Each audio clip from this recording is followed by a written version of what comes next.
Hi, hello, namaste friends. Welcome back to Raman tutorial for GK. And ಎಲ್ರಿಗೂ ಕೂಡ welcome ಅಂತ ಹೇಳ್ತಾ ಸ್ವಾಗತವನ್ನ ಕೋರ್ತಾ ಇವತ್ತಿನ ಈ ತರಗತಿಗೆ ತುಂಬಾ ವಿಶೇಷವಾದಂತಹ ತರಗತಿ ಜೊತೆಗೆ ಬಹಳ ಉಪಯುಕ್ತವಾದಂತಹ ತರಗತಿ ಅಂತ ಹೇಳ್ತಾ ಇದ್ದೀನಿ. ಅಂಡ್ ಇವತ್ತಿನ ವಿಷಯ ಬಂದ್ಬಿಟ್ಟು PSTR ಅಂದ್ರೆ ಪ್ರಾಥಮಿಕ ಶಾಲಾ ಶಿಕ್ಷಕರ ನೇಮಕಾತಿಗೆ ಸಂಬಂಧಪಟ್ಟಂತೆ ಒಂದಷ್ಟು ಮಾಹಿತಿಗಳನ್ನ ನಾನ್ ನಿಮ್ ಜೊತೆ ಶೇರ್ ಮಾಡ್ತಾ ಇದ್ದೀನಿ. ಸೊ ಹೇಳಿದ್ದಾರೆ ನಿಮ್ಗೆ HK ವಿಭಾಗಕ್ಕೆ ಸುಮಾರು ಶಿಕ್ಷಕರ ನೇಮಕಾತಿ ಮಾಡ್ಕೊಳ್ತೀವಿ ಅಂತ ಹೇಳಿ ಅದರಲ್ಲಿ ಪ್ರಾಥಮಿಕ ಶಾಲಾ ಶಿಕ್ಷಕರ ನೇಮಕಾತಿನೂ ಕೂಡ ಇನ್ಕ್ಲೂಡಿಂಗ್ ಆಗಿರೋದ್ರಿಂದ ಬಹಳ ಮುಖ್ಯವಾದಂತಹ ವಿಷಯ ಇದು. ಫಸ್ಟ್ ಆಫ್ ಆಲ್ ಬಹಳಷ್ಟು ಜನಕ್ಕೆ ಡೌಟ್ ಇದೆ. ಇಲ್ಲಿ ನಾನು ಸಾಕಷ್ಟು ವಿಷಯಗಳನ್ನ ಡಿಸ್ಕಷನ್ ಮಾಡ್ತಾ ಇದ್ದೀನಿ. ನೇಮಕಾತಿ ಯಾವಾಗ ಆಗಬಹುದು ಅನ್ನೋದನ್ನ ಕೂಡ ಹೇಳ್ತೇನೆ. ಆ ವಿಡಿಯೋವನ್ನ ನೀವು ಕೊನೆ ತನಕ ನೋಡ್ಬೇಕು. ಅದಲ್ದಂಗೆನೆ ಯಾವ್ಯಾವ ಪತ್ರಿಕೆಗಳು, ಸೊ ನೋಡಿ ಎಕ್ಸಾಮ್ ಅಂದ ತಕ್ಷಣ ನಿಮಗೆ ಪತ್ರಿಕೆಗಳು ತುಂಬಾ ಮುಖ್ಯ ಆಗತ್ತೆ. ಬಹಳಷ್ಟು ಜನಕ್ಕೆ ಏನ್ ಓದ್ಕೊಳ್ಬೇಕು, ಎಷ್ಟಿರುತ್ತೆ, ಅಂಕಗಳ ಒಂದು ಪ್ರಕ್ರಿಯೆ ಹೇಗಿರುತ್ತೆ, ಇದ್ರ ಸೆಲೆಕ್ಷನ್ಸ್ ಎಲ್ಲ ಹೇಗ್ ಮಾಡ್ಕೊಳ್ತಾರೆ, ಹೀಗೆ ಬಹಳ ಡೌಟ್ ಇದೆ. ನಮ್ಗೆ ಲಾಸ್ಟ್ ಆಗಿದ್ದು 2015ರಲ್ಲಿ ಎಕ್ಸಾಮ್ ಆಗಿದ್ದು. ಅಲ್ಲಿಂದ ಇಲ್ಲಿವರೆಗೂ ಕೂಡ ಪ್ರಾಥಮಿಕ ಶಾಲಾ ಶಿಕ್ಷಕರ ನೇಮಕಾತಿಯನ್ನ ಮಾಡ್ಕೊಂಡಿಲ್ಲ. ಹಾಗಾದ್ರೆ 2015ರಲ್ಲಿ ಯಾವ ರೀತಿ ಪ್ಯಾಟ್ರನ್ ಇತ್ತು ಅದನ್ನೇ ಇವಾಗ ಕಂಟಿನ್ಯೂ ಮಾಡ್ತಾರ? ಅಫ್ಕೋರ್ಸ್ ಅದನ್ನೇ ಕಂಟಿನ್ಯೂ ಮಾಡುವಂತ ಎಲ್ಲಾ ಸಾಧ್ಯತೆಗಳಿದೆ. ವಿಷಯಗಳನ್ನ ಸ್ವಲ್ಪ ಎಕ್ಸ್ಟೆಂಡ್ ಮಾಡಬಹುದು ಹೊರತಾಗಿ ಮತ್ತೆ ಅದರಲ್ಲಿ ಯಾವುದೇ ರೀತಿಯಾದಂತಹ ಬದಲಾವಣೆಗಳನ್ನ ನಾವು ನೋಡ್ಲಿಕ್ಕೆ ಆಗಲ್ಲ. ಫಸ್ಟ್ ನಾನೀಗ ಪತ್ರಿಕೆಗಳು ಇಲ್ಲಿ ಒಂದೇ ಒಂದು ಟಿಟಿಯಲ್ಲಿ ಹೇಗಿರುತ್ತೋ ಆ ರೀತಿಯಾಗಿ 150 ಅಂಕಗಳಿಗೆ ಒಂದು ಪತ್ರಿಕೆಯನ್ನ, ಪ್ರಶ್ನೆ ಪತ್ರಿಕೆಯನ್ನ ಕೊಟ್ಟಿರ್ತಾರೆ. OMR ಅಲ್ಲಿ ನೀವು ಅದನ್ನ ಫಿಲ್ ಮಾಡಿ ಕೊಡ್ಬೇಕಾಗಿರತ್ತೆ. ಹಾಗೆಲ್ಲ ಏನೆಲ್ಲ ವಿಷಯಗಳಿರತ್ತೆ ಅನ್ನೋದನ್ನ ನೋಡ್ತಾ ಹೋಗೋಣ. ಇಲ್ಲಿ ವಿಷಯಗಳು ಬಂದ್ಬಿಟ್ಟು ಸಾಮಾನ್ಯ ಜ್ಞಾನ ತುಂಬಾ ಇಂಪಾರ್ಟೆಂಟು. GK ಯಾರೆಲ್ಲ ಓದ್ಕೊಂಡಿಲ್ವೋ ಎಲ್ರು ಕಂಪಲ್ಸರಿ ಓದ್ಕೋಬೇಕು. ಸಾಮಾನ್ಯ ಜ್ಞಾನದ ಜೊತೆಗೆ ಮತ್ಯಾವ್ದಿರುತ್ತೆ ಅಂದ್ರೆ ನಮ್ಮ ಶೈಕ್ಷಣಿಕ ಮನೋವಿಜ್ಞಾನ, ಇದಂತೂ ಕಂಪಲ್ಸರಿ. ಮೊದ್ಲು 2008, 9 ಆ ಸಮಯದಲ್ಲಿ ಶೈಕ್ಷಣಿಕ ಮನೋವಿಜ್ಞಾನ ಇಡ್ತಾ ಇರ್ಲಿಲ್ಲ, ಅವರು ಅದನ್ನ ಕೊಟ್ಟೇ ಇರ್ಲಿಲ್ಲ. ಬಟ್ 2015ರಲ್ಲಿ ಶೈಕ್ಷಣಿಕ ಮನೋವಿಜ್ಞಾನ ಅನ್ನುವಂತ ವಿಷಯವನ್ನ ಅವರು ಇಟ್ರು ಓದ್ಕೊಳ್ಳಿಕ್ಕೆ. ಅದಾದ್ಮೇಲೆ ಕನ್ನಡ ಕಂಪಲ್ಸರಿ ಕನ್ನಡ ಇರುತ್ತೆ. ಇಲ್ಲಿ ನಾನು ಅದನ್ನ ಚೂಸ್ ಮಾಡ್ತೀನಿ, ಇದನ್ನ ಚೂಸ್ ಮಾಡ್ತೀನಿ ಅಂತ ಹೇಳೋ ಹಾಗಿಲ್ಲ. ಹಾಗೆ ಇಂಗ್ಲಿಷ್ ಕೂಡ ಕಂಪಲ್ಸರಿ ಇರತ್ತೆ. ಇಂಗ್ಲಿಷ್ ಆಗಿರ್ಬೋದು, ಕನ್ನಡ ಆಗಿರ್ಬೋದು. ಅದಲ್ದಂಗೆನೆ EVS. ಸೊ EVS ಅನ್ನ ಇಲ್ಲಿ ವಿಜ್ಞಾನ ಮತ್ತು ಸಮಾಜ ವಿಜ್ಞಾನ ಅಂತಲೂ ಕೂಡ ಡಿವೈಡ್ ಮಾಡಬಹುದು ಅಪ್ಕಮಿಂಗ್ ಅಲ್ಲಿ. ಯಾಕೆಂದ್ರೆ ಈಗ 6, 7, 8 ತರಗತಿಗಳಲ್ಲಿ ಏನ್ ಮಾಡಿದ್ದಾರೆ ಅಂತಂದ್ರೆ EVS ಅನ್ನ ವಿಜ್ಞಾನ ಮತ್ತು ಸೋಷಿಯಲ್ ಸೈನ್ಸ್ ಅಂತ ಹೇಳಿ ಸಪರೇಟ್ ಆಗಿ ಮಾಡಿರೋದ್ರಿಂದ ನಾವಿದನ್ನ ಸಪರೇಟ್ ಆಗಿ ಮಾಡೇ ಓದ್ಕೊಳ್ಳೋಣ. ಓಕೆ, ಏನು ನಿಮ್ಗೆ 1 to 8th ವರೆಗೂ ಕೂಡ ನೀವು ಇದಕ್ಕೆ ಬೇಕಾಗಿರುವಂತ ಪುಸ್ತಕಗಳನ್ನ ಕಲೆಕ್ಟ್ ಮಾಡ್ಕೊಂಡು ಓದ್ಕೋಬಹುದು. ಇವೆರಡನ್ನು ಕಲಿತೆ ನಾವೇನಂತ ಕರಿತೀವಿ, EVS ಎನ್ವೈರನ್ಮೆಂಟಲ್ ಸ್ಟಡೀಸ್ ಅಂತ ಹೇಳಿ ಕರೆಯೋದು. ನೆಕ್ಸ್ಟ್ ಬಂದು ಮ್ಯಾಥ್ಸ್ ಇರುತ್ತೆ. ಮ್ಯಾಥ್ಸ್ ಕೂಡ ಕಂಪಲ್ಸರಿ. ಹಾಗೆ ನೆಕ್ಸ್ಟ್ ಬಂದ್ಬಿಟ್ಟು ಕಂಪ್ಯೂಟರ್ ಕಂಪಲ್ಸರಿ. ಹಿಂದೆ 2008, 7, 9ರಲ್ಲಿ ಕಂಪ್ಯೂಟರ್ ಇರ್ಲಿಲ್ಲ. ಆಮೇಲೆ ಶೈಕ್ಷಣಿಕ ಮನೋವಿಜ್ಞಾನ ಇರ್ಲಿಲ್ಲ. ಬಟ್ 2015ರಲ್ಲಿ ಏನ್ ಮಾಡಿದ್ರು, ಇವೆಲ್ಲಾ ವಿಷಯಗಳನ್ನ ತಗೊಂಡ್ ಬಂದ್ರು. ಸೊ ಹಾಗಾದ್ರೆ ನಿಮ್ಗೆ ಸಾಮಾನ್ಯ ಜ್ಞಾನ ಎಷ್ಟು ಅಂಕಗಳಿಗಿರುತ್ತೆ, EVS ಎಷ್ಟು ಅಂಕಗಳಿಗಿರುತ್ತೆ ಅನ್ನೋದು ಬೇಕು. ಒಟ್ಟಾರೆ 150 ಅಂಕಗಳಿಗಿರುತ್ತೆ ಅನ್ನೋದು ನಮಗೆ ಗೊತ್ತಾಯ್ತು. ಸಾಮಾನ್ಯ ಜ್ಞಾನ ಬಂದು 15 ಅಂಕಗಳಿಗೆ ಇರುತ್ತೆ. ನೆನ್ಪಿಟ್ಕೊಳ್ಳಿ, 2015ರ ಪ್ರಕಾರ ಸಾಮಾನ್ಯ ಜ್ಞಾನ 15 ಅಂಕ, ಸೈಕಾಲಜಿ ಬಂದು 25 ಅಂಕಗಳು. ಓಕೆ, ನೆಕ್ಸ್ಟ್ ಕನ್ನಡ ಬಂದು ನಿಮ್ಗೆ 20 ಅಂಕಗಳಿಗಿರುತ್ತೆ, 20 ಮಾರ್ಕ್ಸ್ ಕನ್ನಡ. ಹಾಗೆ ಇಂಗ್ಲಿಷು ಬಹಳ ಮಾರ್ಕ್ಸ್ ಗಿದೆ. ಇಂಗ್ಲಿಷ್ ಬಂದ್ಬಿಟ್ಟು ನಿಮ್ಗೆ 25 ಅಂಕಗಳಿಗೆ ಬೇಸಿಕ್ ಇಂಗ್ಲಿಷ್ ಇರೋದು.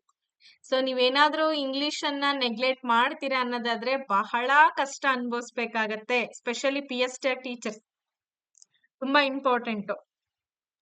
EVS ಬಂದು 20 ಅಂಕಗಳಿಗೆ ಇರುತ್ತೆ, 20 ಮಾರ್ಕ್ಸ್. 20 ಅಂಕಕ್ಕೆ EVS ಇರುತ್ತೆ. ಮ್ಯಾಥಮೆಟಿಕ್ಸ್ ಬಂದ್ಬಿಟ್ಟು ನಿಮ್ಗೆ 20 ಅಂಕಗಳು, 20 ಮಾರ್ಕ್ಸ್. ಇನ್ನ ಕಂಪ್ಯೂಟರ್ ಬಂದು 25 ಅಂಕಗಳಿಗೆ ಕಂಪ್ಯೂಟರ್ ಇರುತ್ತೆ. ಓಕೆ, ಸೊ ಹಾಗಾದ್ರೆ ಒಟ್ಟು ಟೋಟಲ್ ಬಂದ್ಬಿಟ್ಟು 150 ಮಾರ್ಕ್ಸಿಗೆ ಆಗತ್ತೆ. ಬೇಕಾದ್ರೆ ನೀವು ಕೌಂಟ್ ಮಾಡಿ ನೋಡ್ಬೋದು.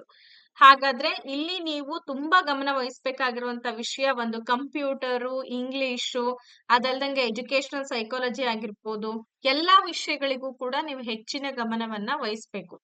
ಹಾಗಾದ್ರೆ ಇವು ಯಾವ ಮಟ್ಟದಲ್ಲಿ ಇರುತ್ತೆ ಅಂತಂದ್ರೆ ಟಿಲ್ ದ 10th ವರ್ಗೂ ಕೂಡ ನಿಮಗೆ ಕೊಟ್ಟಿರ್ತಾರೆ. 10th ಅಂದ್ರೆ 1 to 10th ವರ್ಗೂ ನೀವು ಪುಸ್ತಕಗಳನ್ನ ಸ್ಟಡಿ ಮಾಡ್ಬೇಕಾಗತ್ತೆ. ಇಲ್ಲ ಮೇಡಮ್ ಅಷ್ಟೊಂದು ನಮ್ಗೆ ಹುಡುಕೋದ್ ಕಷ್ಟ ಆಗತ್ತೆ ಅಂತಂದ್ರೆ ನಿಮ್ಗೆ ತೊಂದ್ರೆ ಇಲ್ಲ. ನಾವು ತರಗತಿಗಳನ್ನ ಹೊಸ ಬ್ಯಾಚ್ ಅನ್ನ ಶುರು ಮಾಡ್ತಾ ಇದ್ದೀವಿ. ನ್ಯೂ ಬ್ಯಾಚಸ್ PST ಗೆ ಸಂಬಂಧಪಟ್ಟಂತೆ 25ನೇ ತಾರೀಕಿನಿಂದ ಹೊಸ ಬ್ಯಾಚ್ ಶುರುವಾಗ್ತಾ ಇದೆ. ಸೊ 25th ಮಾರ್ಚ್ ಇಂದ ನಿಮಗೆ ಹೊಸ ಬ್ಯಾಚ್ ಶುರು ಮಾಡ್ತಾ ಇದ್ದೀವಿ. ಯಾರಿಗೆಲ್ಲ ಆಸಕ್ತಿ ಇದೆನೋ ನೀವು 8217670405 ನಂಬರ್ ಅನ್ನ ಕಾಂಟ್ಯಾಕ್ಟ್ ಮಾಡಿ ಕ್ಲಾಸ್ ಅನ್ನ ತೆಗೆದುಕೊಳ್ಬಹುದು. 82176704 ಹಾಗೆ 05 ಅತಿ ಕಡಿಮೆ ಶುಲ್ಕದಲ್ಲಿ ನಿಮ್ಗೆ 3 ತಿಂಗಳ ಅವಧಿಯಲ್ಲಿ ಕ್ಲಾಸಸ್ ಇರುತ್ತೆ. 6361153623 ನಂಬರ್ನ ನೋಟ್ ಮಾಡ್ಕೊಳ್ಳಿ. ಪ್ರತಿನಿತ್ಯ ನಿಮ್ಗೆ ಏನ್ ಮಾಡ್ತೀವಿ ಅಂದ್ರೆ 5 ತಾಸಿನ ನೋಡಿ 5 hours ರೆಕಾರ್ಡೆಡ್ ಕ್ಲಾಸಸ್ ಅನ್ನ ಕಳಿಸ್ಕೊಡ್ತೀವಿ. 5 hours ರೆಕಾರ್ಡೆಡ್ ಕ್ಲಾಸಸ್ ಇರುತ್ತೆ. ಅದಲ್ದಂಗೆ 1 hour ನಿಮ್ಗೆ ಡೈಲಿ ಲೈವ್ ಕ್ಲಾಸ್ ಕೂಡ ಇರುತ್ತೆ. 3 months ನಿಮ್ಗೆ ಕ್ಲಾಸಸ್ ಗಳ ಡ್ಯೂರೇಷನ್ ಇರುತ್ತೆ. ಓಕೆ, ಹಾಗೇನೆ 3 months ಕೊಟ್ಟ ತಕ್ಷಣ ಡಿಲೀಟ್ ಮಾಡ್ತೀವ ಅಂತ ಇಲ್ಲ. ಟಿಲ್ ದ ಎಕ್ಸಾಮ್ ವರ್ಗೂ ಕೂಡ ನೀವೇನ್ ಮಾಡ್ಬೋದು, ಇದರ ಡ್ಯೂರೇಷನ್ ಅನ್ನ ತಗೊಳ್ಬಹುದು. ಟಿಲ್ ದ ಎಕ್ಸಾಮ್ ವರ್ಗೂ ಕೂಡ ವ್ಯಾಲಿಡಿಟಿ ಇರುತ್ತೆ. ಆಮೇಲೆ ಎಕ್ಸಾಮ್ ಮೂಮೆಂಟ್ ಅಲ್ಲೂ ಕೂಡ ಹೊಸ ಸಿಲೆಬಸ್ ಬಂದ್ರು ನಾವು ಅದನ್ನ ನಿಮ್ಗೆ ತಿಳಿಸ್ಕೊಡ್ತಾ ಹೋಗ್ತೀವಿ. ಹೊಸ ಸಿಲೆಬಸ್ ಎಕ್ಸಾಮ್ ಮೂಮೆಂಟ್ ಅಲ್ಲಿ ಬಂದ್ರು ನಾವು ನಿಮಗೆ ತಿಳಿಸ್ಕೊಡುವಂತ ಜವಾಬ್ದಾರಿ ನಮ್ದಾಗಿರುತ್ತೆ. ಸೊ ಹಾಗಾಗಿ ಯಾರಿಗೆಲ್ಲ ಆಸಕ್ತಿ ಇದೆ 25ನೇ ತಾರೀಕಿನಿಂದ ಕ್ಲಾಸಸ್ ಹೊಸ ಬ್ಯಾಚ್ 3ನೇ ಬ್ಯಾಚ್ ಥರ್ಡ್ ಬ್ಯಾಚ್ ಇದು ಥರ್ಡ್ ನ್ಯೂ ಬ್ಯಾಚ್ ಶುರುವಾಗ್ತಾ ಇದೆ. ಸೊ ಸಾಧ್ಯವಾದ್ರೆ ಎಲ್ಲರೂ ಕೂಡ ಈ ಒಂದು ತರಗತಿಯನ್ನ ತೆಗೆದುಕೊಳ್ಳಿ. ಅತ್ಯುತ್ತಮ ತರಗತಿಗಳನ್ನ ನಾವು ನಿಮಗೆ ಕೊಡ್ತಾ ಇರುವಂತದ್ದು. ಓಕೆ, ಕನ್ನಡ ಇರುತ್ತೆ, ಇಂಗ್ಲಿಷ್ ಇರುತ್ತೆ, ವಿಜ್ಞಾನ ಇರುತ್ತೆ, ಸೋಷಿಯಲ್ ಇರುತ್ತೆ, ಅಂದ್ರೆ EVS ಇರುತ್ತೆ. ಅದಲ್ಲಂಗೆ ಕಂಪ್ಯೂಟರ್ ಹೇಳ್ತೀವಿ, ಮ್ಯಾಥ್ಸ್ ಹೇಳ್ತೀವಿ, ಶೈಕ್ಷಣಿಕ ಮನೋವಿಜ್ಞಾನ, ಸಾಮಾನ್ಯ ಜ್ಞಾನ ಎಲ್ಲವನ್ನು ಒಳಗೊಂಡಂತಹ ತರಗತಿಗಳನ್ನ ನಾವು ಪ್ರೊವೈಡ್ ಮಾಡ್ತಾ ಇದ್ದೀವಿ. ಹೊಸದಾಗಿ ಸಿಲೆಬಸ್ ಬಿಟ್ರು ಕೂಡ ನಾವು ಅದಕ್ಕೆ ಸಂಬಂಧಪಟ್ಟಂತೆ ನಿಮಗೆ ತಿಳಿಸ್ತಾ ಹೋಗ್ತೀವಿ. ಇದಿಷ್ಟು ನಮ್ಮ ತರಗತಿಗಳ ವಿಶೇಷ. ನಿಮಗೆ ಗೊತ್ತಾಯ್ತಲ್ಲ 150 ಮಾರ್ಕ್ಸ್ ಯಾವ್ದಾವ್ದು ಇರುತ್ತೆ ಅಂತ ಹೇಳ್ಬಿಟ್ಟು. ಸಾಮಾನ್ಯ ಜ್ಞಾನ, ಶೈಕ್ಷಣಿಕ ಮನೋವಿಜ್ಞಾನ, ಕನ್ನಡ, ಇಂಗ್ಲಿಷು, ಸೋಷಿಯಲ್ ಸೈನ್ಸ್ ಮತ್ತೆ EVS, ಹಾಗೆ ಮ್ಯಾಥ್ಸ್ ಮತ್ತೆ ಕಂಪ್ಯೂಟರ್. ಇದಲ್ದಂಗೆ ಮತ್ಯಾವ್ದು ವಿಷಯಗಳನ್ನ ಸೇರಿಸಬಹುದು, ಯಾವ ವಿಷಯಗಳು ಇಲ್ಲ.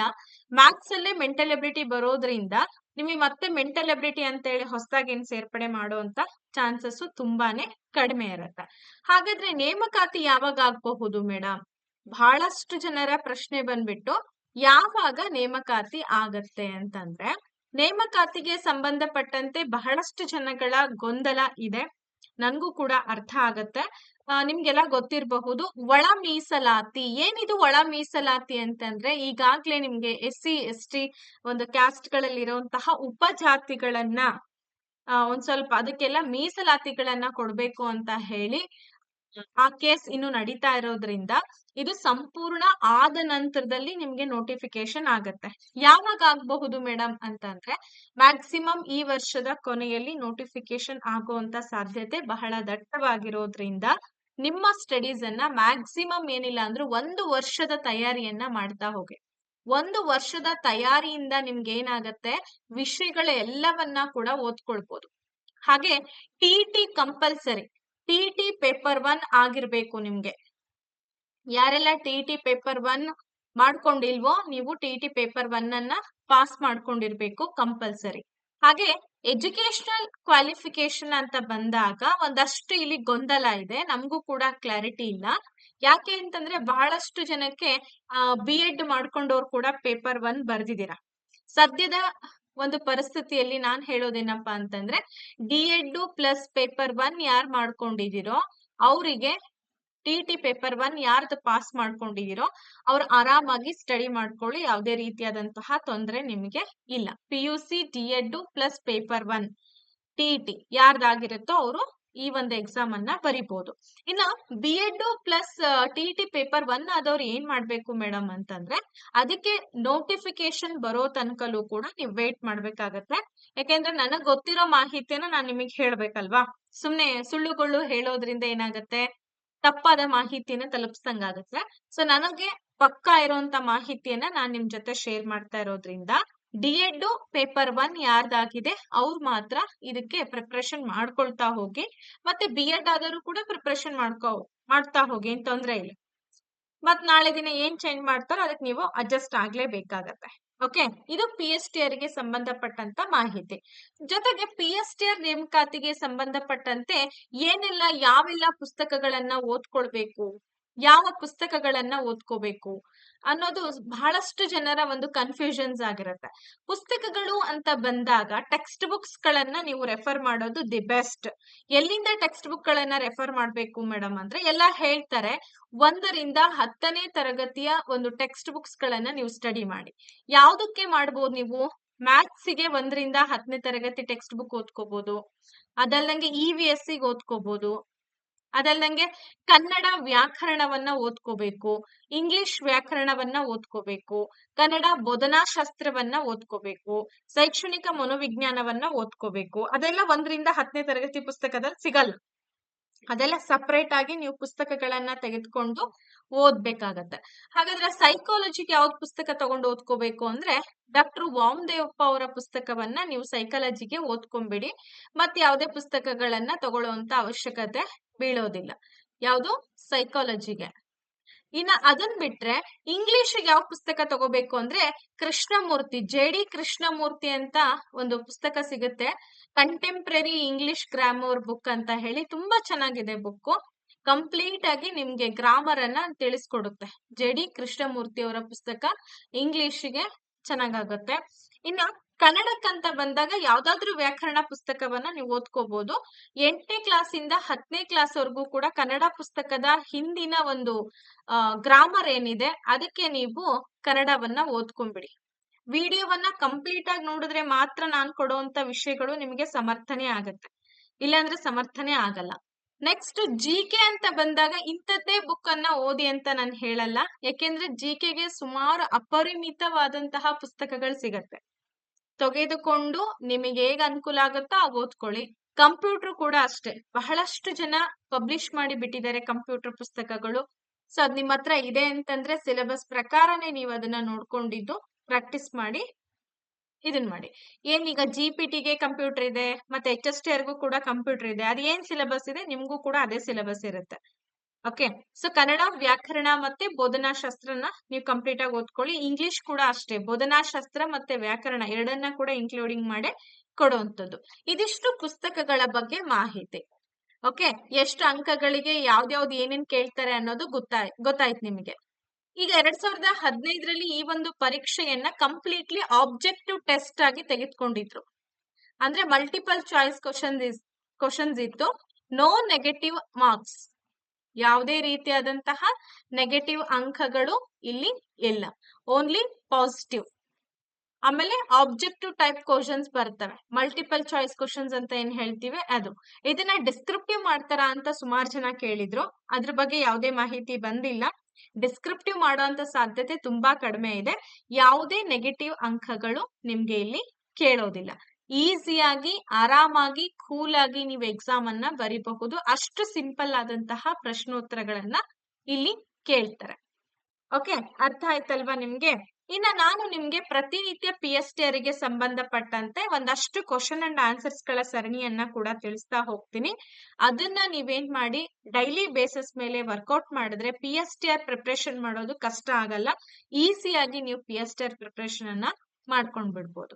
ಓಕೆ, ಹಾಗೇನೆ ನಾನು ನಮ್ಮ ಕ್ಲಾಸ್ ಬಗ್ಗೆ ಹೇಳಿದ್ದೀನಿ. ಅಷ್ಟೆಲ್ಲ ಪುಸ್ತಕಗಳನ್ನ ಕೊಂಡ್ಕೊಳ್ಳೋದು ಕಷ್ಟ ಆಗುತ್ತೆ, ಎಲ್ಲೆಲ್ಲಿ ಹುಡುಕೋದು ಅಂತಂದ್ರೆ ನಮ್ಮ ತರಗತಿಗಳನ್ನ ನೀವು ತೆಗೆದುಕೊಳ್ಬಹುದು. ನಾನು ಹೇಳಿದೀನಿ 25ನೇ ತಾರೀಕು ಲಾಸ್ಟ್ ಡೇಟ್ ಇದೆ. ಅದ್ರ ಒಳಗಾಗಿನೇ ನೀವು ಪೇಮೆಂಟ್ ಅನ್ನ ಮಾಡ್ಕೊಂಡು ತರಗತಿಗಳನ್ನ ಜಾಯಿನ್ ಆಗ್ಬೋದು.